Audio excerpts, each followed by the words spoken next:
સાબરકાંઠા જિલ્લાના ખેડબ્રહ્મા લોકસભા કોંગ્રેસ સીટના ઉમેદવાર તરીકે તુષાર ચૌધરીની જાહેરાત કરાઈ છે।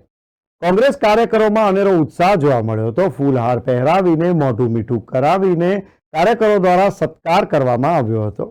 લોકસભાની જાહેરાત થતાં જ ભાજપ અને કોંગ્રેસ દ્વારા પોતાના ઉમેદવારોની જાહેરાત કરવામાં આવી રહી છે। તેવા સંજોગોમાં સાબરકાંઠા અને અરવલ્લી જિલ્લાના ભારતીય જનતા પાર્ટીના ઉમેદવાર તરીકે ભીખાજી ઠાકોરની જાહેરાત કરાઈ, જ્યારે કોંગ્રેસ પક્ષ તરફથી વર્તમાન ધારાસભ્ય અને સ્વર્ગસ્થ અમરસિંહ ચૌધરીના પુત્ર તુષાર ચૌધરીની પસંદગી કરાતા કોંગ્રેસ કાર્યકરો અને હોદ્દેદારોમાં અનેરો ઉત્સાહ જોવા મળ્યો।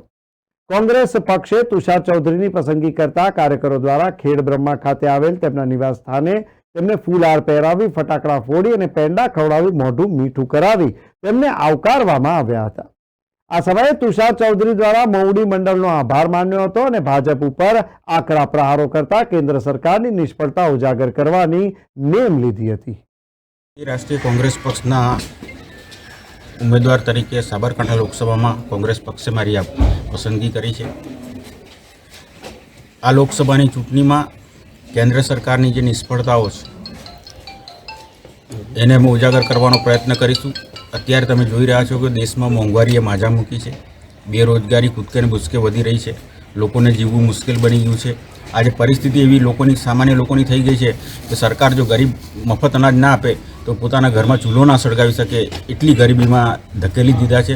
એના માટે કેન્દ્ર સરકાર જ નિષ્ફળ છે અને ખોટી જાહેરાતો કરીને, તાઇફાઓ કરીને પ્રજાના પૈસા નષ્ટ કરવા સિવાય આ ભારતીય જનતા પાર્ટીની સરકારે છેલ્લા 10 વર્ષમાં કોઈ કામો કર્યા નથી। લાખો કરોડોની લોન મોટા ઉદ્યોગપતિઓની માફ કરવામાં આવે છે, જ્યારે ગરીબોને કોઈ રાહત આપવામાં આવતી નથી। એટલે તમે જોઈ શકો છો કે અત્યારે આપણે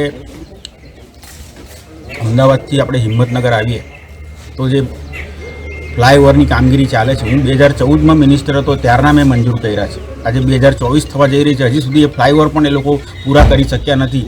એ જ બતાવે છે કે આ સરકાર કઈ રીતની કામગીરી કરી રહી છે। હિંમતનગરને રેલવેથી સાંકળવું જોઈએ, એ રેલવે બાબતે પણ કોઈ એવી કામગીરી થઈ નથી।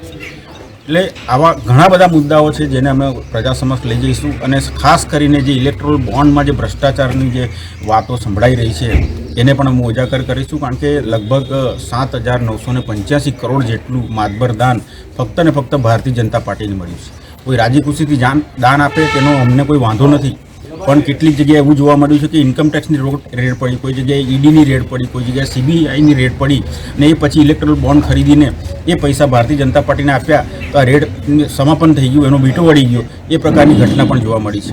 અને મારે કહેવું ના જોઈએ પણ કોવિડ વેક્સિન માટે પણ એ જે કંપનીને કોન્ટ્રાક્ટ આપવામાં આવ્યો હતો એણે પણ 50 કરોડનું ઇલેક્ટ્રોલ બોન્ડ થકી ભારતીય જનતા પાર્ટીને દાન આપ્યું છે અને એ ગુણવત્તા વગરની કોવિડ વેક્સિન આપણે બધાએ જ લીધી છે।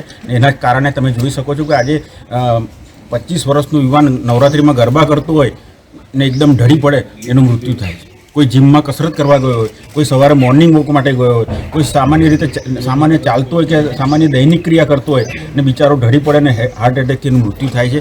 એનું મૂળ કારણ પણ આ કોવિડ વેક્સિન છે। એટલે આ બધી જે લોકોના જીવ સાથે પણ ચેડા કરીને આ ભારતીય જનતા પાર્ટીએ જે કારનામા કર્યા છે એ અમે ઉજાગર કરવાનો પ્રયત્ન કરીશું।